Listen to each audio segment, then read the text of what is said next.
नमस्कार दोस्तों, मैं गजेंद्र गंजीर गंजीर ट्यूटोरियल के इस ऑनलाइन ई एजुकेशन प्लेटफॉर्म पर आप सभी का स्वागत करता हूं, अभिनंदन करता हूं। आज हम लोग पुनः क्विक रिवीजन सीरीज की इस महत्वपूर्ण श्रृंखला को आगे बढ़ाते हुए छत्तीसगढ़ के इतिहास से संबंधित महत्वपूर्ण तथ्यों को पढ़ेंगे। और आज का हमारा विषय रहेगा पाषाण काल, अर्थात आज हम लोग पाषाण काल से संबंधित महत्वपूर्ण तथ्यों को याद करेंगे, उसको पढ़ेंगे। तो चलिए फिर आज की इस क्लास का हम लोग शुभारंभ करते हैं। और आज की इस क्लास में हमको क्या क्या पढ़ना है कि आखिर पाषाण काल किसे कहा जाता है, पाषाण काल को जानने के स्रोत कौन कौन से हैं और पाषाण काल का विभाजन किस प्रकार से किया गया है। तो इन सभी बातों पे आज हम लोग चर्चा करेंगे। तो सबसे पहले आखिर जानते हैं कि पाषाण काल किसे कहा जाता है। ठीक है, सबसे पहले हम लोग जानते हैं पाषाण काल किसे कहा जाता है। तो पाषाण काल इतिहास के उस कालखंड को कहा जाता है जिस समय लोग अपने जीवन के लिए पूर्ण रूप से पत्थरों पर आश्रित थे। वो लोग पत्थरों से बने हुए गुफाओं में रहते थे, पत्थरों से उन्होंने आग जलाना सीखा, साथ ही साथ वो लोग पत्थरों से बने हुए औजारों का प्रयोग करके शिकार करते थे। इस प्रकार से देखा जाए तो पूरा उनका जो जीवन है वो आपका पत्थरों के इर्द गिर्द रहता था, इसीलिए इस काल को पाषाण काल के नाम से जाना जाता है। समझ में आ गया? तो पाषाण काल इतिहास के उस कालखंड को कहा जाता है जिस समय लोग हैं अपने जीवन जीने के लिए पूर्ण रूप से पत्थरों पर डिपेंडेंट थे, उसी को पाषाण काल कहा जाता है। अब उसके बाद हम लोग डिस्कस करते हैं कि आखिर पाषाण काल को जानने के स्रोत कौन कौन से हैं, मतलब कौन कौन से सोर्सों के द्वारा हमको पाषाण काल के बारे में जानकारी प्राप्त होती है। तो आपको ध्यान रखना है पाषाण काल को जानने के स्रोत कौन कौन से हैं। सबसे पहले आपको याद रखना है, सबसे पहले क्या हो जाएगा, पाषाण गुफाएं। सबसे पहले क्या हो जाएगा जी, पाषाण गुफाएं। सबसे पहले हो जाएगा पाषाण गुफाएं। ठीक है, पाषाण गुफाएं। पाषाण गुफाएं के बाद आपको याद रखना है दूसरा चीज आपका पाषाण कालीन औजार। ठीक है, पाषाण कालीन। दूसरा क्या हो जाएगा, पाषाण कालीन औजार, पाषाण कालीन औजार। और तीसरा क्या हो जाएगा आपका, तीसरा हो जाएगा आपका पाषाण स्मारक। ठीक है, पाषाण स्मारक, पाषाण स्मारक, जिसको और किस नाम से जानते हैं, पाषाण स्मारक को आपका डॉलमेन, किस नाम से जानते हैं, डॉलमेन, डॉलमेन के नाम से भी जाना जाता है। तो ये सब क्या है आपका पाषाण काल को जानने के सोर्स है, स्रोत है। क्या क्या बताया, पाषाण गुफाएं, दूसरा है पाषाण कालीन औजार, और तीसरा क्या हो जाएगा, पाषाण स्मारक, जिसको डॉलमेन के नाम से भी जानते हैं। ये सब पाषाण काल के इतिहास को जानने का स्रोत है, अच्छे से इसको याद रखना है। ठीक है, आगे बढ़ते हैं। देखिए अब उसके बाद देखते हैं कि पाषाण काल का विभाजन, अर्थात पाषाण काल का कितने प्रकार से विभाजन किया गया है। ठीक है, और क्या क्या खास बातें हैं जहां से क्वेश्चंस आता है, मैं सब चीज़ों को आप लोग को अच्छे से पढ़ाऊंगा। अभी तक हमने देखा कि आखिर पाषाण काल किसे कहा जाता है और पाषाण काल को जानने के स्रोत कौन कौन से हैं। तो पहले बता दिया पाषाण गुफाएं, दूसरा पाषाण कालीन औजार, और तीसरा पाषाण स्मारक, जिसको डॉलमेन के नाम से ही जाना जाता है। आगे बढ़ते हैं। अब देखिए पाषाण काल का विभाजन देखते हैं। तो पाषाण काल का विभाजन आपका 4 भागों में किया गया। कितने भागों में जी, आपका 4 भागों में। ठीक है, पाषाण काल को 4 भागों में विभाजित किया गया है। अब ये 4 भाग कौन कौन से, देखो सबसे पहला हो जाएगा आपका पूरा पाषाण काल। पहला क्या हो जाएगा, पूरा पाषाण काल, पूरा पाषाण काल, या इसी को हम लोग पूर्व पाषाण काल भी बोल सकते हैं। और दूसरा हो जाएगा आपका मध्य पाषाण काल, दूसरा क्या होगा आपका मध्य पाषाण काल, मध्य पाषाण काल। और तीसरा क्या हो जाएगा हमारा, तीसरा हो जाएगा हमारा उत्तर पाषाण काल। क्या हो जाएगा, उत्तर पाषाण काल, है ना, उत्तर पाषाण काल। और चौथा क्या हो जाएगा, नव पाषाण काल, चौथा क्या हो जाएगा, नव पाषाण काल, नव पाषाण काल। तो मैंने क्या बोला कि पाषाण काल को 4 भागों में बांटा गया है, विभाजित किया गया है। कौन कौन सा, आपका पूरा पाषाण काल, दूसरा आपका मध्य पाषाण काल, और तीसरा आपका उत्तर पाषाण काल, और चौथा आपका नव पाषाण काल। अब इन्हीं सभी हम लोग को कालों को, इन्हीं सभी कालों को हम लोग को कंपैरिजन करते हुए पढ़ना है कि आखिर इन सब की क्या महत्वपूर्ण बातें हैं जहां से आपके एग्जाम में क्वेश्चन पूछे जाते हैं। ठीक है, अब इन्हीं सभी कालक्रमों को हम लोग को कंपैरिजन करते हुए पढ़ना है। तो अभी तक मैंने क्या क्या बता दिया, मैंने सबसे पहले बताया पाषाण काल की परिभाषा, आखिर किसे पाषाण काल कहा जाएगा। तो पाषाण काल इतिहास के उस कालखंड को कहा जाता है जिस समय लोग अपने जीवन के लिए पूर्ण रूप से पत्थरों पर आश्रित थे। फिर मैंने आपको बताया कि पाषाण काल को जानने के स्रोत कौन कौन से हैं। तो पाषाण काल को जानने के स्रोत है आपका पाषाण गुफाएं, पाषाण कालीन औजार, और पाषाण स्मारक, जिसको डॉलमेन के नाम से भी जानते हैं। फिर मैंने बताया कि पाषाण काल का विभाजन कितने प्रकार से किया गया, चार प्रकार से, 4 भागों में। पहला हो जाएगा पूरा पाषाण काल, दूसरा आपका मध्य पाषाण काल, तीसरा आपका उत्तर पाषाण काल, और चौथा हो जाएगा आपका नव पाषाण काल। ठीक है, अब इन्हीं सभी भागों को, है ना, इन्हीं सभी भागों को हम लोग को कंपैरिजन करते हुए पढ़ना है। ठीक है, यहाँ तक चीज़ें क्लियर हो गई होंगी। अब इसके बाद आगे बढ़ते हैं। मैंने क्या बोला कि जो पूरा पाषाण काल है, मध्य पाषाण काल है, उत्तर पाषाण काल और नव पाषाण काल, इन सभी को हमको कंपैरिजन करते हुए पढ़ना है। और जैसे जैसे मैं बताता जाऊँगा वैसे ही आपको याद भी करते चलना है जी, बहुत इंपॉर्टेंट है, हर साल यहाँ से क्वेश्चन आ ही रहा है। चलो देखते हैं। तो सबसे पहले देखते हैं कि पूरा पाषाण काल के साक्ष्य, इसके साक्ष्य हमको कहाँ से प्राप्त हुए हैं। इसके साक्ष्य हमको प्राप्त हुए हैं सिंघनपुर की गुफा, सिंघनपुर। ठीक है, सिंघनपुर की गुफा, इसके साक्ष्य हमको सिंघनपुर की गुफा से प्राप्त हुआ है सबसे पहले तो, है ना। सिंघनपुर की गुफा पूरा लिख दे रहा हूँ, सिंघनपुर की गुफा से प्राप्त हुआ है। साथ ही साथ और कहाँ कहाँ से प्राप्त हुआ है, महानदी घाटी, सिंघनपुर की गुफा हो जाएगा, उसके बाद महानदी घाटी हो जाएगा, ठीक है। महानदी घाटी, सिंघनपुर की गुफा, महानदी घाटी। उसके बाद आपको याद रखना है सोनबरसा, जगह का नाम याद रखना है सोनबरसा, सोनबरसा, ठीक है, सोनबरसा। सोनबरसा के बाद आपको याद रखना है गिद्धा, गिद्धा, गिद्धा के बाद आपको और ध्यान रखना है जी भंवरखोल, ठीक है, भंवरखोल, भंवरखोल, भंवरखोल। और एक और जगह है आपको याद रखना है छापा मारा, ठीक है, छापा मारा, छापा मारा। तो इन सभी स्थानों से हमको पूरा पाषाण काल के बारे में साक्ष्य प्राप्त हुआ, या पूरा पाषाण काल के बारे में साक्ष्य हमको जानकारी मिलता है, ये आपको अच्छे से याद रखना है, ठीक है। क्या क्या बताया देखो, सिंघनपुर की गुफा, महानदी की घाटी, सोनबरसा, गिद्धा, भंवरखोल और छापामार, इन सभी स्थानों से हमको पूरा पाषाण काल के बारे में साक्ष्य प्राप्त हुआ, या इसके बारे में हमको जानकारी प्राप्त होता है, ठीक है। अब उसके बाद देखते हैं मध्य पाषाण काल। तो मध्य पाषाण काल के साक्ष्य हमको कहाँ कहाँ से प्राप्त हुए हैं, तो मध्य पाषाण काल के साक्ष्य हमको प्राप्त हुआ जी कबरा पहाड़ की गुफा से। कहाँ से, कबरा पहाड़, कबरा पहाड़ की गुफा से हमको प्राप्त हुआ है। साथ ही साथ ध्यान रखना है महानदी घाटी, पहला तो कबरा पहाड़ की गुफा और दूसरा आपको ध्यान रखना है महानदी घाटी, ठीक है। कबरा पहाड़ की गुफा से और महानदी की घाटी से हमको मध्य पाषाण काल के साक्ष्य प्राप्त हुए हैं, या मध्य पाषाण काल के बारे में हमको जानकारी मिलती है। उसके बाद देखते हैं उत्तर पाषाण काल। तो उत्तर पाषाण काल के साक्ष्य हमको कहाँ से प्राप्त हुए हैं, तो याद रखना है धनपुर, धनपुर जो कि कहाँ पड़ता है जी आपका गौरेला पिंडरा मरवाही, कहाँ, गौरेला पिंडरा मरवाही, गौरेला पिंडरा मरवाही, ठीक है। ये जो धनपुर है ये कहाँ पड़ता है, गौरेला पिंडरा मरवाही जिला में, और इसी जगह से हमको उत्तर पाषाण काल के बारे में जानकारी प्राप्त होता है, ठीक है। अब देखो नव पाषाण काल के बारे में जानकारी हम लोग को कहाँ कहाँ से प्राप्त होता है, याद रखना है अर्जुनी, पहला हो जाएगा आपका अर्जुनी, अर्जुनी के बाद आपको ध्यान रखना है टेरम, और तीसरा हो जाएगा आपका चितवा डोंगरी, अर्जुनी, टेरम और चितवा डोंगरी, ठीक है। अर्जुनी हो जाएगा, टेरम हो जाएगा और आपका चितवा डोंगरी हो जाएगा। इन तीनों जगहों से हमको नव पाषाण काल के बारे में जानकारी प्राप्त होता है। अब देखते हैं कि ये जो हम लोग को जानकारी प्राप्त हो रहा है जगह, वो कहाँ कहाँ है। देखो सबसे पहले तो सिंघनपुर की जो गुफा है ये कहाँ है, हमारे रायगढ़ में, और जो सिंघनपुर की गुफा है हमारे छत्तीसगढ़ की सबसे प्राचीनतम गुफा है, ठीक है। मैंने क्या बोला कि सिंघनपुर की गुफा का विस्तार कहाँ है, तो रायगढ़ जिला में, और सिंघनपुर की गुफा है हमारे छत्तीसगढ़ की सबसे प्राचीनतम गुफा है। उसके बाद मैंने बताया मध्य पाषाण काल का जो स्थल कबरा पहाड़ की गुफा, ये कबरा पहाड़ की जो गुफा है ये भी आपका रायगढ़ जिला में व्यवस्थित है, और कबरा पहाड़ की गुफा से सर्वाधिक शैल चित्र प्राप्त हुआ है। देखो सिंघनपुर की गुफा भी रायगढ़ में है, लेकिन ये सबसे प्राचीनतम गुफा है, और आपका कबरा पहाड़ की गुफा ये भी हमारा कहाँ है, रायगढ़ में, लेकिन यहाँ से सर्वाधिक शैल चित्र प्राप्त हुए हैं। दोनों बात हो गया याद। उसके बाद देखते देखो चितवा डोंगरी, ये जो चितवा डोंगरी की जो गुफा है ये कहाँ है, ये पहले राजनांदगांव जिले में पड़ता था, लेकिन वर्तमान में अभी आपका मोहला मानपुर अंबागढ़ चौकी जिले में आ जाएगा, ठीक है। तो ये जो आपका चितवा डोंगरी है ये इसको सबसे बाद में खोजा गया है ना, ये जो गुफा है इसको सबसे बाद में खोजा गया है, ध्यान रखना है, और जो आपका नव पाषाण काल के साक्ष्य है। आगे समझ में जी। तो चलो अब कुछ चीज़ें जो मैंने जो बताया उसको हम लोग लिख लेते हैं। तो जो सिंघनपुर की गुफा इसके बारे में क्या आपको ध्यान रखना है कि ये हमारे छत्तीसगढ़ की सबसे प्राचीनतम गुफा है। क्या है, सबसे प्राचीनतम गुफा, हमारे छत्तीसगढ़ की सबसे प्राचीनतम गुफा है, याद करते चलिए, सबसे प्राचीनतम गुफा है। और इस गुफा को आपका प्रकाश में लाने का श्रेय किसको जाता है, तो एंडरसन नामक एक व्यक्ति ने इस गुफा की खोज किया, और कब किया था आपका 1910 में किया था। ये एंडरसन नामक जो व्यक्ति एक रेलवे इंजीनियर थे, कौन थे, एक रेलवे इंजीनियर, ध्यान रखना है, ठीक है। तो सिंघनपुर की गुफा हमारे छत्तीसगढ़ की सबसे प्राचीनतम गुफा है, और इसको प्रकाश में लाने का श्रेय किसको, तो एंडरसन नामक एक व्यक्ति को, जो कि एक रेलवे इंजीनियर थे, ओके। और 1910 में इन्होंने क्या किया, सिंघनपुर की गुफा को खोजा था, ये आपको याद रखना है। फिर कबरा पहाड़ की गुफा, कबरा पहाड़ की गुफा की खोज किसने किया था, कबरा पहाड़ की गुफा की खोज किया था, याद रखना है जी आपका, किसने, स्थानीय ग्रामीणों ने, ठीक है, स्थानीय, याद रखना है, स्थानीय ग्रामीणों ने क्या किया था, इसका खोज किया था, किसका, आपका कबरा पहाड़ की गुफा का, है ना, स्थानीय, ये ना है ना, स्थानीय ग्रामीणों के द्वारा आपको कबरा पहाड़ की गुफा का खोज किया गया था। कई बुक में आप लोग को एंडरसन भी मिलेगा, लेकिन ध्यान रखना एंडरसन ने सिंघनपुर की गुफा का खोज किया था, और जो वहाँ के स्थानीय लोग हैं, जैसे कबरा पहाड़ की गुफा का विस्तार रायगढ़ में है, तो रायगढ़ के स्थानीय लोगों के द्वारा कबरा पहाड़ की गुफा का खोज किया गया था, ये आपको ध्यान रखना है, ठीक है। धनपुर के बारे में क्या ध्यान रखो कि धनपुर पहले क्या था, धनपुर पहले एक जैन तीर्थ स्थल था, ठीक है। ये पहले एक क्या था आपका, जैन तीर्थ स्थल, पहले एक जैन तीर्थ स्थल, ये पहले एक जैन तीर्थ स्थल था, जैन तीर्थ स्थल।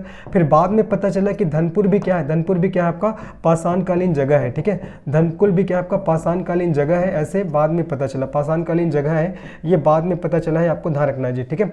उसके बाद देखिए चितवा डोंगरी, चितवा डोंगरी जो जहाँ से हमको नवपाषाणकालीन साक्ष्य प्राप्त हुए हैं, तो चितवा डोंगरी को प्रकाश में लाने का श्रेय किसका है, तो आपको ध्यान रखना भगवान दास बघेल, किसको, भगवान दास बघेल, ठीक है, भगवान दास बघेल, और किसको है दूसरा याद रखना है रमेंद्रनाथ मिश्र, भगवान दास बघेल और रमेंद्रनाथ मिश्र, इन दोनों ने क्या किया, इन दोनों ने आपका चितवा डोंगरी की जो आपका गुफा है इसको प्रकाश में लाया, या ऐसे बोल सकते हैं कि चितवा डोंगरी गुफा की खोज किसने किया, तो भगवान दास बघेल और रमेंद्रनाथ मिश्र, ठीक है। क्या क्या चीज़ें बताया, देखो आपका सिंघनपुर की गुफा सबसे प्राचीनतम गुफा है, इसको प्रकाश में लाने का श्रेय किसको जाता है, एंडरसन नामक व्यक्ति को, जो एक रेलवे इंजीनियर थे। 1910 में इन्होंने सिंघनपुर की गुफा को प्रकाश में लाया, या यूँ कह सकते हैं कि इन्होंने सिंघनपुर की गुफा का खोज किया।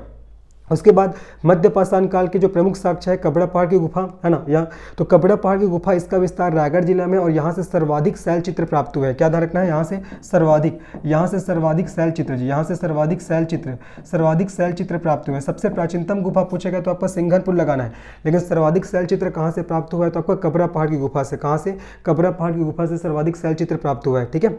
उसके बाद मैंने बताया कि उत्तर पाषाण काल में हमने स्थान देखा था धनपुर, तो ये धनपुर पहले एक जैन तीर्थ स्थल था, है ना, और बाद में ये पता चला कि ये पाषाणकालीन स्थल भी है, ठीक है। उसके बाद मैंने बताया कि जो नवपाषाण काल है ये आपका सबसे नवीनतम गुफा है जिसको खोजा गया है, ठीक है, और किसके द्वारा खोजा गया, आपका भगवान दास बघेल और रमेंद्रनाथ मिश्र के द्वारा, ठीक है। अब उसके बाद पढ़ते हैं हम लोग, देखते हैं अब इन सभी गुफाओं से कौन कौन सा शैल चित्र प्राप्त हुआ है। जैसे सिंघनपुर की गुफा हो गया, यहाँ से कौन सा आपका शैल चित्र प्राप्त हुआ है, ठीक है। फिर इसके बाद देखेंगे कबड़ा पहाड़ की गुफा से कौन सा शैल चित्र प्राप्त हुआ है, यहाँ से क्वेश्चन आते हैं। इसके बाद हम लोग देखेंगे जो चितवा डोंगरी की जो गुफा है, यहाँ से भी कौन कौन से शैल चित्र प्राप्त हुए हैं। इन सभी चीज़ों को हम लोग अभी डिस्कस करेंगे, बहुत इंपॉर्टेंट है। चलो देखते हैं। तो सबसे पहले देखते हैं हम लोग किसको, सिंघनपुर की गुफा से कौन कौन से हमको शैल चित्र प्राप्त हुए हैं। देखो तो सिंघनपुर की गुफा से सबसे पहले आपको याद रखना है क्या, खाद्य संग्राहक मानव, पहला चीज खाद्य संग्राहक मानव, जिसको इंग्लिश में क्या बोला जाएगा, फूड गैदरमैन, क्या बोला जाएगा, फूड गैदरमैन, ठीक है। पहला खाद्य संग्राहक मानव के साक्ष्य प्राप्त हुए हैं। दूसरा आपको ध्यान रखना है सीढ़ीदार मानव समूह, ये क्वेश्चन पूछा गया, अभी जो लिख रहा हूँ क्वेश्चन पूछा गया है। सीढ़ीदार मानव समूह के साक्ष्य कहाँ से प्राप्त हुए हैं, तो ये प्राप्त हुआ है हम लोग को सिंघनपुर की गुफा से। अभी हम लोग जो शैल चित्र दिख रहे हैं ये कहाँ से प्राप्त हुआ है, तो सिंघनपुर की गुफा से। देखो जी, पहला तो आपको खाद्य संग्राहक मानव, जिसको इंग्लिश से बोलते हैं फूड गैदरमैन, इसके जो शैल चित्र है ये हमको सिंघनपुर की गुफा से प्राप्त हुआ है। साथ ही साथ सीढ़ीदार मानव समूह, इसके भी हमको शैल चित्र कहाँ से प्राप्त हुआ है, सिंघनपुर की गुफा से। साथ ही साथ और याद रखिएगा, और आपका एक आखेट करता हुआ मानव, आखेट करता हुआ मानव, इसको इंग्लिश में मैं क्या बोलूँगा, हंटिंग मैन, है ना, हंटिंग। देखो खाद्य संग्रह को क्या बोला जाएगा, आपका फूड गैदरमैन, और आखेट करता हुआ जो मानव है उसको क्या बोला जाएगा, आपका हंटिंग मैन, क्या बोलेंगे, हंटिंग मैन। साथ ही साथ आपका सिंघनपुर की गुफा है, यहाँ से और किसके शैल चित्र प्राप्त हुए हैं, तो आपका ये आदि मानव को और किस नाम से जाते हैं, यूमैन, आदि मानव को यूमैन के नाम से जानते हैं, यूमैन, इंग्लिश में यूमैन कहते हैं। साथ ही साथ आपका सिंघनपुर की गुफा से आपका जलपरी के, ठीक है, जलपरी के भी आपका शैल चित्र प्राप्त हुए हैं। और जलपरी को, है ना, जलपरी को इंग्लिश में क्या बोला जाता है, आपका मरमैड, क्या बोला जाता है, मरमैड। तो देखो कौन कौन से यहाँ से हमको शैल चित्र प्राप्त हुए हैं। देखिए सबसे पहले खाद्य संग्राहक मानव के शैल चित्र प्राप्त हुए हैं, जिसको इंग्लिश में क्या बोलते हैं, फूड गैदरमैन। दूसरा मैंने बताया सीढ़ीदार मानव समूह के यहाँ से साक्ष्य प्राप्त हुए हैं, शैल चित्र प्राप्त हुए हैं। तीसरा यहाँ से आखेट करता हुआ मानव के शैल चित्र प्राप्त हुए हैं, मतलब हंटिंग मैन के। चौथा मैंने बताया आदि मानव, मतलब यूमैन, जिसको इंग्लिश में यूमैन बोलते हैं। और उसके बाद जलपरी, जिसको मरमैड के नाम से जानते हैं। तो इन सबके शैल चित्र हमको सिंघनपुर की गुफा से प्राप्त हुआ है, इसको अच्छे से याद रखना है, ठीक है। क्या क्या बता दिया, खाद्य संग्राहक मानव, सीढ़ीदार मानव समूह, उसके बाद आखेट करता हुआ मानव, आदि मानव, जलपरी, इन सबके साक्ष्य, इनके सबके शैल चित्र हमको कहाँ से, सिंघनपुर की गुफा से हमको प्राप्त हुए हैं जी, ठीक है। आगे बढ़ते चले, अब चलते हैं कबड़ा पहाड़। तो कबड़ा पहाड़ की गुफा से हमको कौन कौन से शैल चित्र प्राप्त हुए हैं। सबसे पहले याद रखना है पंक्तिबद्ध मानव समूह, पंक्तिबद्ध मानव समूह, इसके साक्ष्य हमको कहाँ से प्राप्त हुए हैं, पंक्तिबद्ध मानव समूह के साक्ष्य हमको प्राप्त हुए हैं कबड़ा पहाड़ की गुफा से। कहाँ से, कबड़ा पहाड़ की गुफा। ध्यान रखना यहाँ पर सीढ़ीदार मानव समूह के साक्ष्य प्राप्त हुए, कहाँ से, सिंघनपुर की गुफा से। लेकिन यहाँ पंक्तिबद्ध मानव समूह के साक्ष्य, पंक्तिबद्ध को क्या बोलेंगे हम लोग, आपका रोमैन बोलेंगे, इंग्लिश में क्या बोलेंगे, रोमैन। तो रोमैन के साक्ष्य हमको कहाँ से प्राप्त हुआ है, कबरा पहाड़ की गुफा से। साथ ही साथ कबरा पहाड़ की गुफा से हमको कौन से रंग का, आपको गेरुआ रंग का, किसका, गेरुआ रंग, ठीक है जी। गेरुआ रंग का हमको क्या क्या प्राप्त हुआ है, गेरुआ रंग का हमको प्राप्त हुआ है, याद रखना है छिपकली हो जाएगा, छिपकली। छिपकली के बाद याद रखना है आपका सांभर, सांभर। सांभर के बाद आपको ध्यान रखना है घड़ियाल, छिपकली, सांभर और घड़ियाल, ठीक है। छिपकली हो जाएगा, उसके बाद सांभर हो जाएगा और घड़ियाल। इन सबके शैल चित्र हमको कहाँ से प्राप्त हुए हैं, कबरा पहाड़ की गुफा से। सबसे पहले क्या बताया, पंक्तिबद्ध मानव समूह के शैल चित्र प्राप्त हुए हैं।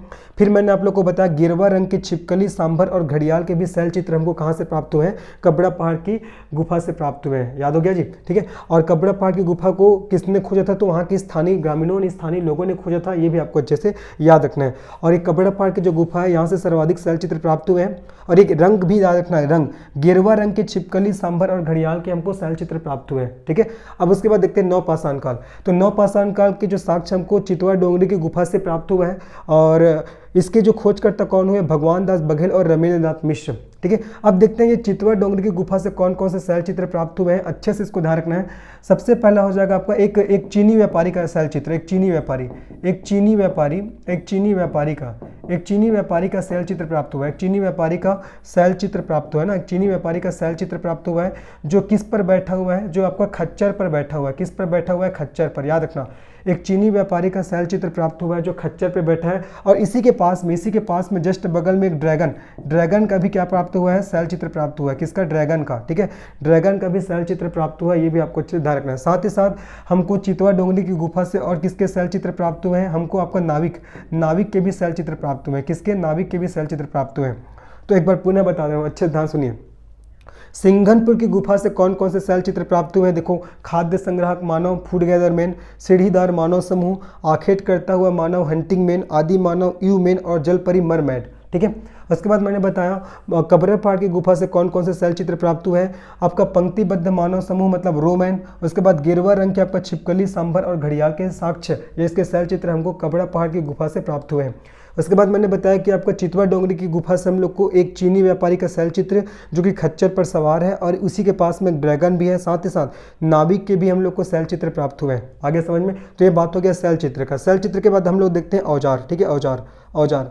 तो याद रखना जो आपका पूरा पाषाण काल है, पूरा पाषाण काल में हमको किस प्रकार के औजार प्राप्त हुए हैं, तो हस्तचलित कुदाल, हमको पत्थर से बना हुआ हस्तचलित कुदाल प्राप्त हुआ है। हस्तचलित कुदाल, यहाँ से भी क्वेश्चन आया जी, हस्तचलित कुदाल है, ये हस्तचलित कुदाल है, वो उसको कौन से काल में प्राप्त किया गया था, तो आपको बताना है पूरा पाषाण काल, कौन से काल में, आपका पूरा पाषाण काल, ठीक है। अब उसके बाद देखिए आपका मध्य पाषाण काल। तो मध्य पाषाण काल के जो मध्य पाषाण काल में हमको कौन से औजार के साक्ष्य प्राप्त हुए हैं, तो आपको ध्यान रखना है, यहाँ से हमको कुल्हाड़ी, ठीक है, हस्तचलित कुल्हाड़ी, याद रखना है, हस्तचलित कुल्हाड़ी के साक्ष्य, यहाँ से हमको हस्तचलित कुल्हाड़ी के साक्ष्य प्राप्त हुए हैं, याद रखना है, मध्य पाषाण काल से, ठीक है। उसके बाद आपका नवपाषाण काल से हमको किस प्रकार के औजार प्राप्त हुए हैं, तो यहाँ से हमको घन औजार के साक्ष्य प्राप्त हुए हैं, किसके जी, घन औजार। तो याद रखना है, अगर पूछेगा आपको हस्तचलित कुदाल, तो आपको बताना है पूरा पाषाण काल। अगर आपसे पूछेगा कि कुल्हाड़ी के साक्ष्य, हस्तचलित कुल्हाड़ी के साक्ष्य कहाँ से प्राप्त हुए, तब आपको बताना है मध्य पाषाण काल। उसके बाद अगर आपसे पूछेगा कि घन औजार के साक्ष्य हमको कहाँ से प्राप्त हुआ है, तो आपको बताना है नवपाषाण काल। कहाँ से, नवपाषाण काल, समझ में आ गया। साथ ही साथ नवपाषाण काल में और क्या ध्यान रखना है जी, नवपाषाण काल में इसी से हमको यहाँ से आपका कृषि के साक्ष्य भी प्राप्त हुए हैं, ठीक है, कृषि के साक्ष्य, नवपाषाण काल से हमको कृषि के साक्ष्य भी प्राप्त हुआ है। इन सभी बातों को अच्छे से याद रखना है। एक बार पुनः जल्दी से मैं रिवाइज करा दे रहा हूँ। देखिए, पूरा पाषाण काल के जो प्रमुख साक्ष्य हमको सिंघनपुर की गुफा से, महानदी घाटी से, सोनबरसा, गिद्धा, भंवरखोल, छापामारा, इन सभी जगहों से हमको पूरा पाषाण काल के बारे में जानकारी प्राप्त होती है। मध्य पाषाण काल के साक्ष्य हमको मिला है कबरा पहाड़ की गुफा से, महानदी घाटी से, ठीक है। उसके बाद उत्तर पाषाण काल के साक्ष्य हमको प्राप्त होता है धनपुर से, और नव पाषाण काल के साक्ष्य हमको प्राप्त हुआ है अर्जुनी, टेरम, चितवा डोंगरी, है ना, जिसमें से अर्जुनी बालोद जिले में, टेरम आपका रायगढ़ में, और चितवा डोंगरी अभी जस्ट मैंने बताया था आपका मोहला मानपुर अंबागढ़ चौकी में आ जाएगा अभी वर्तमान में, ये पहले आपका राजनांदगांव में आता था, ठीक है। ये तो हो गया साक्ष्य। उसके बाद मैंने बताया सिंघनपुर की जो गुफा है सबसे प्राचीनतम गुफा है, इसकी खोज एंडरसन नामक व्यक्ति ने किया था, 1910 में किया था, और ये एक रेलवे इंजीनियर थे, है ना। और जो सिंघनपुर की गुफा ये सबसे प्राचीनतम गुफा है। उसके बाद कबरा पहाड़ की गुफा से हमको सर्वाधिक शैल चित्र प्राप्त हुए, ये आपको ध्यान रखना है। और इसका खोज किसने किया, तो स्थानीय वहाँ के ग्रामीणों ने किया है ना, ये भी आपको ध्यान रखना है। और नवपाषाण काल, इसकी खोज किसने किया है, भगवान दास बघेल और रमेंद्र नाथ मिश्र, मतलब नवपाषाण काल के जो साक्ष्य है चितवा डोंगरी, ठीक ठीक है। तो चितवा डोंगरी की पहाड़ी की खोज किसने किया? तो भगवान दास बघेल और रमेंद्रनाथ मिश्र ने, है ना। चितवा डोंगरी की जो गुफा है, तो गुफा की खोज किसने किया है? भगवान दास बघेल और रमेंद्रनाथ मिश्र ने। ये भी आपको याद रखना है। फिर मैंने क्या बताया? फिर मैंने बताया शैल चित्र। तो सिंघनपुर की गुफा से हमको खाद्य संग्राहक मानव, सीढ़ीदार मानव समूह, आखेट करता हुआ मानव, आदि मानव, जल परी, इसके साक्ष्य मिले हैं। उसके बाद मध्य पाषाण काल से हमको या बोल सकते हैं कबरा पहाड़ की गुफा से हमको कौन कौन सा शैल चित्र प्राप्त हुआ है? हमको पंक्तिबद्ध मानव समूह प्राप्त हुआ है, गेरुआ रंग की छिपकली, सांभर, घड़ियाल और घड़ियाल के हमको शैल चित्र प्राप्त हुआ है। और नवपाषाण काल में जो प्रमुख स्थल है चितवा डोंगरी, तो चितवा डोंगरी की गुफा से हम लोग को एक चीनी व्यापारी का शैल चित्र प्राप्त हुआ है जो कि खच्चर में बैठा हुआ है, और साथ ही साथ इसी के पास में एक ड्रैगन भी है, और यहाँ से नाविक के शैल चित्र भी हमको प्राप्त हुए हैं। ठीक है। उसके बाद मैंने क्या बताया कि आपका पूरा पाषाण काल में कौन से औजार प्राप्त हुए हैं? तो आपका हस्तचलित कुदाल और जो कुल्हाड़ी है ये आपका मध्य पाषाण काल से प्राप्त हुआ है ना। और उसके बाद ध्यान रखना है आपका ये नवपाषाण काल से हमको घन औजार की प्राप्ति हुआ है। किसकी प्राप्ति हुआ है? घन औजार की प्राप्ति हुआ है। ठीक है।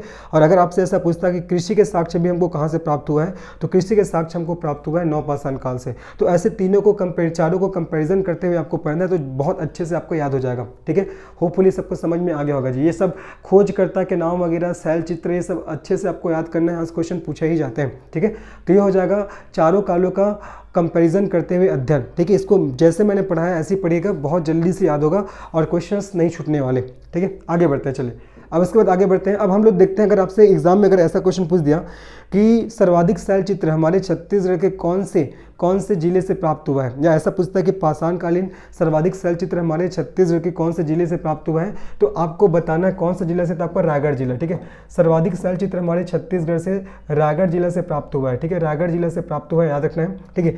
और रायगढ़ जिला में एक जगह बसनाजर है, खैरपुर है, ओंगना है। तो यहाँ से क्या क्या चीज़ें हमको प्राप्त हुई है, यहाँ से भी क्वेश्चन आता है। तो बसनाजर की पहाड़ी से हमको हाथी के, ठीक है, हाथी के शैल चित्र प्राप्त हुए हैं। बसनाजर की पहाड़ी से हमको हाथी के शैल चित्र, ठीक है जी, हाथी के शैल चित्र प्राप्त हुए हैं। बसनाजर की पहाड़ी से हमको हाथी के शैल चित्र प्राप्त हुए हैं, ध्यान रखना है।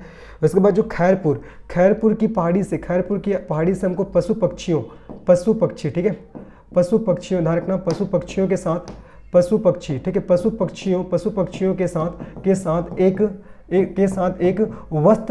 वस्त्रधारी नर्तक के शैल चित्र प्राप्त हुआ है। एक वस्त्रधारी नर्तक, ठीक है, एक वस्त्रधारी नर्तक के क्या प्राप्त हुआ है? शैल चित्र। एक वस्त्रधारी नर्तक के शैल चित्र प्राप्त हुआ है। मैंने क्या बोला कि जो खैरपुर है, खैरपुर की पहाड़ी से हमको पशु पक्षियों के साथ साथ एक वस्त्रधारी नर्तक के शैल चित्र प्राप्त हुआ है, शैल चित्र प्राप्त हुआ है। और ये जो शैल चित्र जो प्राप्त हुआ है ये अंधेरे में चमकता है, ठीक है। ये जो आपका शैल चित्र प्राप्त हुआ है खैरपुर से, तो ये क्या होता है? अंधेरे में चमकता है, अंधेरे में चमकता है। यहाँ से भी क्वेश्चन बन सकता है कि कहाँ का जो शैल चित्र है वो अंधेरे में चमकता है, तो आपको बताना है खैरपुर का, ठीक है। आगे बढ़ते हैं। ओंगना, तो ओंगना की पहाड़ी से भी हमको क्या मिला है? शैल चित्र प्राप्त हुआ है। तो ओंगना की पहाड़ी से हम लोग को चित्र के ऊपर चित्र, ठीक है, शैल चित्र, चित्र के ऊपर चित्र की प्राप्ति हुआ है। चित्र के ऊपर चित्र की प्राप्ति हुआ है, ठीक है, चित्र के ऊपर चित्र की प्राप्ति हुआ है, ये आपको ध्यान रखना है। मतलब जो आपका ओंगना की पहाड़ी है, यहाँ चित्रों के ऊपर चित्र बनाया गया है, चित्रों के ऊपर चित्र बनाया गया है, ये आपको ध्यान रखना है। तो क्या क्या बताया देखो, बसनाजर की पहाड़ी से हमको हाथी के शैल चित्र प्राप्त हुआ है। खैरपुर से हमको पशु पक्षियों के साथ एक वस्त्रधारी नर्तक के शैल चित्र प्राप्त हुआ है जो रात को चमकता है। और ओंगना से चित्र के ऊपर चित्र की प्राप्ति हुआ है, ये आपको ध्यान रखना है। मतलब चित्रों के ऊपर और पुनः और नए चित्रों का अंकन किया गया है। ये सभी शैल चित्र हमको कहाँ से प्राप्त हुआ है? ओंगना से, ठीक है। ये चित्र के ऊपर चित्र की प्राप्ति ओंगना से, और पशु पक्षियों के साथ एक वस्त्रधारी नर्तक के शैल चित्र प्राप्त हुआ है खैरपुर से जो अंधेरे में चमकता है, और बसनाझर से हाथी के शैल चित्र प्राप्त हुआ है। अच्छे से इसको याद रखना है, ठीक है। ये बात होगा किसके बारे में? आपको शैल चित्र के बारे में, ठीक है। हमने अभी सबसे पहले जानना कि आखिर पाषाण काल किसे कहा जाता है, फिर मैंने बताया पाषाण काल को जानने के सोर्स कौन कौन से हैं। उसके बाद मैंने क्या बताया? मैंने बताया तीनों का मतलब चारों कालों के बारे में, पूरा पाषाण काल के बारे में, मध्य पाषाण काल के बारे में, उसके बाद उत्तर पाषाण काल और नव पाषाण काल की उनसे रिलेटेड क्या क्या चीज़ें हैं जहाँ से आपको एग्जाम में क्वेश्चन आ सकता है, सब मैंने बता दिया। उसके साक्ष्य बताए, खोजकर्ता बताए, शैल चित्र बता दिया, और जो कुछ विशेषता है वो सब भी मैंने आप लोगों को बताया हुआ है, ठीक है। फिर हमने देखा कि सर्वाधिक शैल चित्र कहाँ से प्राप्त हुए हैं। अब इसके बाद हम लोग देखते हैं पाषाण घेरा, ठीक है। पाषाण घेरा को क्या बोला जाता है, मैंने पहले ही बताया था। देखो पाषाण घेरा हमारे इतिहास को जानने का एक सोर्स है। और पाषाण घेरा को और किस नाम से जानते हैं जी, पाषाण घेरा को आपका डालमेन, पाषाण घेरा को डालमेन के नाम से भी जानते हैं। किस नाम से जानते हैं, डालमेन के नाम से, ठीक है। अब देखते हैं कि आखिर ये पाषाण घेरा कहाँ से प्राप्त हुआ है। आपको मेरे साथ याद करते चलना है। सबसे पहले चलते हैं हम लोग बालोद जिला, ठीक है। सबसे पहले हम लोग कहाँ चलते हैं, बालोद जिला। तो बालोद जिला में आपको क्या ध्यान रखना है, सबसे पहले तो आपका करका भाटा, करका भाटा, करका भाटा हो जाएगा। करका भाटा के बाद याद रखना है आपको चिररारी, चिररारी, चिररारी के बाद आपको ध्यान रखना है सोरर, सोरर, सोरर के बाद आपको याद रखना है करही भदर। क्या हो जाएगा, करही भदर, करही भदर के बाद आपको याद रखना है मुजगहन, मुजगहन। इन सभी जगहों से इन सभी जगहों से क्या मिला है हमको, पाषाण घेरा मिला है, जिसी को डालमेन के नाम से जानते हैं, ठीक है। तो करका भाटा, चिररारी, सोरर, करही भदर, मुजगहन, मुजगहन, इन सभी स्थानों से हमको पाषाण घेरे प्राप्त हुए हैं, डालमेन प्राप्त हुए हैं। ये तो बालोद जिला हो गया। बालोद के बाद हम लोग चलते हैं दंतेवाड़ा जिला। तो दंतेवाड़ा जिला में हमको कहाँ से पाषाण घेरा प्राप्त हुआ है, तो याद रखना है गामावाड़ा। कहाँ से जी, गामावाड़ा। दंतेवाड़ा के गामावाड़ा जिले से हमको पाषाण घेरा प्राप्त हुआ है। अब दंतेवाड़ा के बाद हम लोग चलते हैं कोंडागांव। कोंडागांव से ध्यान रखना, कोंडागांव से एक जगह गढ़धनौरा, बहुत इंपॉर्टेंट है गढ़धनौरा, ठीक है। गढ़धनौरा जहाँ से 500, यहाँ से याद रखना 500 महापाषाणकालीन घेरे प्राप्त हुए हैं। 500 महापाषाण, पाषाणकालीन घेरा प्राप्त हुआ है, ठीक है। 500 महापाषाण, पाषाणकालीन घेरा, पाषाणकालीन घेरा यहाँ से हमको प्राप्त हुआ है, ये भी आपको याद रखना है। तो मैंने क्या बताया, देखो दंतेवाड़ा में गामावाड़ा से हमको प्राप्त हुआ है पाषाण घेरा। कोंडागांव से में हमको गढ़धनौरा से पाषाण घेरा प्राप्त हुआ है। 500 महापाषाणकालीन घेरा प्राप्त हुआ है, कहाँ से, आपका गढ़धनौरा से, ठीक है, गढ़धनौरा। उसके बाद आगे बढ़ते हैं। उसके बाद अगर आपसे पूछेगा बस्तर, तो बस्तर में आपको ध्यान रखना है गढ़चंदेला। बस्तर में आपको याद रखना है गढ़चंदेला, गढ़चंदेला। और एक और जगह है खड़ाक घाट, ठीक है।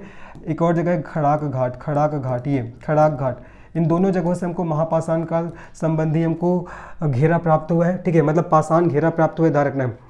तो बालोद के करका भाटा, चिररारी, सोरर, उसके बाद करही भदर, मुजगहन, दंतेवाड़ा के गामावाड़ा, कोंडागांव के गढ़धनौरा से, उसके बाद बस्तर के गढ़चंदेला और खड़ाक घाट से हमको पाषाण घेरा प्राप्त हुआ है, याद रखना है, ठीक है। पाषाणकालीन घेरा हमको प्राप्त हुआ है। उसके बाद आपको और क्या याद रखना है, और अगर आपसे पूछेगा कि माकड़ी तहसील, ठीक है, माकड़ी तहसील, माकड़ी तहसील, माकड़ी तहसील में भी एक जगह है, आपको याद रखना है कालीपुर, ठीक है। राजपुर और कालीपुर, राजपुर और कालीपुर, यहाँ से भी हमको पाषाणकालीन घेरा प्राप्त हुआ है। राजपुर और कालीपुर, यहाँ से भी हमको पाषाणकालीन घेरा प्राप्त हुआ है जी, ठीक है। तो इन सभी जगहों से हमको पाषाणकालीन घेरा प्राप्त हुआ है, जिसको डालमेन के नाम से भी जाना जाता है। दंतेवाड़ा, गामावाड़ा, है ना, दंतेवाड़ा के गामावाड़ा से, कोंडागांव के गढ़धनौरा से, बस्तर के गढ़चंदेला खड़ाक घाट से, माकड़ी तहसील के राजपुर और कालीपुर से, और बालोद के करका भाटा, चिररारी, सोरर, करही भदर और मुजगहन, इन सभी जगहों से हमको पाषाण घेरा प्राप्त हुए हैं, ठीक है। अब हम लोग देखते हैं पाषाण औजार। आखिर हमको पाषाण औजार की प्राप्ति कहाँ से हुआ है, ठीक है। तो हमने पाषाण घेरा देख लिया, बारी किसका है, तो पाषाण औजार, ठीक है। आखिर हम लोग को पाषाण औजार कहाँ से प्राप्त हुए। हालांकि मैंने बताया था कि जो आपका हस्तचलित कुदाल है, ये कौन से काल से प्राप्त हुआ है, पूरा पाषाण काल से, हस्तचलित कुदाल, ठीक है। उसके बाद अगर आपका कुल्हाड़ी की प्राप्ति होगा, तो कुल्हाड़ी की प्राप्ति हमको मध्य पाषाण काल से हुआ है, ठीक है। उसके बाद अगर आपसे पूछेगा घन औजार, तो घन औजार की प्राप्ति हमको कहाँ से हुआ है, नवपाषाण काल से हुआ है, ठीक है। अब हम लोग क्या देखेंगे, हम लोग देखेंगे जी पाषाण औजार। पाषाण औजार की प्राप्ति हमको कहाँ से हुआ है, पाषाण औजार, पाषाण औजार। अभी हम लोग देखेंगे पाषाण औजार। तो पाषाण औजार की प्राप्ति हम लोग को कहाँ से हुआ है, तो सबसे पहले याद रखना है महानदी की घाटी, महानदी की घाटी, महानदी की घाटी। मैंने पहले आप लोग को लिखा भी था, हमको पूरा पाषाण काल के साक्ष्य महानदी की घाटी से, सिंघनपुरी गुफा से प्राप्त हुआ, ऐसा करके। तो जो आपका पाषाण औजार प्राप्त हुआ है महानदी की घाटी से। दूसरा आपको ध्यान रखना है मांड नदी घाटी, दूसरा मांड नदी घाटी से हमको प्राप्त हुआ है। तीसरा आपको ध्यान रखना है, पहला महानदी की घाटी, दूसरा मांड नदी घाटी हो जाएगा, और तीसरा आपको ध्यान रखना है इंद्रावती नदी घाटी, ठीक है। इंद्रावती नदी घाटी, इंद्रावती नदी घाटी से भी हमको पाषाण औजार प्राप्त हुआ है। और चौथा आपको क्या ध्यान रखना है, और कहाँ से हमको पाषाण औजार प्राप्त हुआ है, तो तेल नदी घाटी, ठीक है, तेल नदी घाटी। इन चारों जगहों से हमको पाषाण कालीन औजार प्राप्त हुए हैं, ठीक है। महानदी घाटी से, मांड नदी घाटी से, इंद्रावती नदी घाटी से और तेल नदी घाटी से हमको पाषाण औजार प्राप्त हुए हैं। अब एक लास्ट टॉपिक और रह गया है, हम लोग देखते हैं। अब इसके बाद क्या पढ़ेंगे, देखो महत्वपूर्ण खोज एवं खोजकर्ता, है ना। अब हम लोग देखेंगे महत्वपूर्ण खोज एवं खोजकर्ता, ये बस लास्ट टॉपिक है आपका, महत्वपूर्ण खोज एवं खोजकर्ता, महत्वपूर्ण खोज एवं खोजकर्ता, एवं खोजकर्ता, ये भी देख लेते हैं, यहाँ से भी आपके एग्जाम में क्वेश्चन आते हैं। चलो सबसे पहले अगर आपसे पूछेगा कि आपका सिंघनपुर, ठीक है, सिंघनपुर, जो सिंघनपुर गुफा है, सिंघनपुर गुफा, तो सिंघनपुर गुफा की खोज किसने किया था, तो आपको बताना किसने किया था, एंडरसन। किसने किया था जी, एंडरसन। एंडरसन नामक आपको एक व्यक्ति ने किया था, 1910 में किया था, और मैंने बताया था ये आपका रेलवे इंजीनियर था। अगर आपसे बोलेगा कि आपका कबरा पहाड़, कबरा पहाड़ की गुफा, कबरा पहाड़ की गुफा, कबरा पहाड़ की गुफा की खोज किसने किया था, तो आपको बताना किसने किया था, स्थानीय लोगों ने। किसने किया था जी, आपका स्थानीय लोगों ने, स्थानीय लोगों ने, ये आपको बताना है। तीसरा अगर आपसे पूछ लेगा कि आपका चितवा डोंगरी की पहाड़ी, ठीक है, या चितवा डोंगरी की गुफा, चितवा डोंगरी की पहाड़ी या गुफा, है ना, चितवा डोंगरी की गुफा, इसकी खोज किसने किया था, तो आपको बताना है किसने किया था, भगवान दास बघेल और रविंद्रनाथ मिश्र। भगवान दास बघेल, ठीक है, भगवान दास बघेल, और कौन हो जाएगा आपका, रविंद्रनाथ मिश्र प्लस रविंद्रनाथ मिश्र, भगवान दास बघेल प्लस रविंद्रनाथ मिश्र, ये आपको ध्यान रखना है, ठीक है। ये तो चितवा डोंगरी की पहाड़ी या गुफा की खोज किसने किया था, भगवान दास बघेल और रविंद्रनाथ मिश्र ने। अगर आपसे पूछ देगा गढ़धनौरा, अभी मैंने बताया था ये गढ़धनौरा कहाँ है, तो गढ़धनौरा कहाँ है, आपका कोंडागांव में। मैंने बताया ना आपका कोंडागांव में है गढ़धनौरा, जहाँ से 500 महापाषाणकालीन घेरा प्राप्त हुआ है।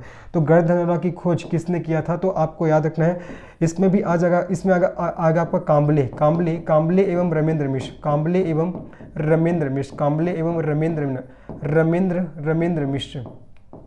कांबले एवं आपका रमेंद्रनाथ, है ना, रमेंद्रनाथ मिश्र, कांबले और रमेंद्रनाथ मिश्र के द्वारा गढ़धनौरा की खोज किया गया है, ठीक है। अगर आपसे पूछ लिया कि सीता बेंगरा की खोज, सीता बेंगरा की गुफा, हालांकि ये तो भी मैंने बताया नहीं था इसके साक्ष्य वगैरह में, क्योंकि यहाँ से तो प्राप्त नहीं हुए हैं, लेकिन फिर भी अगर आपसे पूछता है कि सीता बेंगरा की गुफा, इसकी खोजकर्ता कौन है, तो कर्नल आउसले, ठीक है, कर्नल आउसले, इसकी खोजकर्ता कौन है, आपका कर्नल आउसले, ये भी आपको याद रखना है जी, ठीक है। ये सब तो देख लीजिए, महत्वपूर्ण खोज एवं खोजकर्ता मैंने क्या क्या बताया, सिंघनपुर की गुफा की खोज करता है एंडरसन, कबरा पहाड़ का खोज करता है स्थानीय लोगों के द्वारा, और चितवा डोंगरी गुफा की खोज करता कौन है, तो भगवान दास बघेल और रविंद्रनाथ मिश्र। गढ़धनौरा जहाँ से 500 महापाषाणकालीन स्मारक प्राप्त हुआ है, इसकी खोज करता है कांबले और रविंद्रनाथ मिश्र, और सीता बेंगरा की गुफा की खोज करता कौन है, आपका कर्नल आउसले। तो इस प्रकार से हमने पाषाण काल से संबंधित महत्वपूर्ण तथ्यों को यहाँ याद किए, जाने।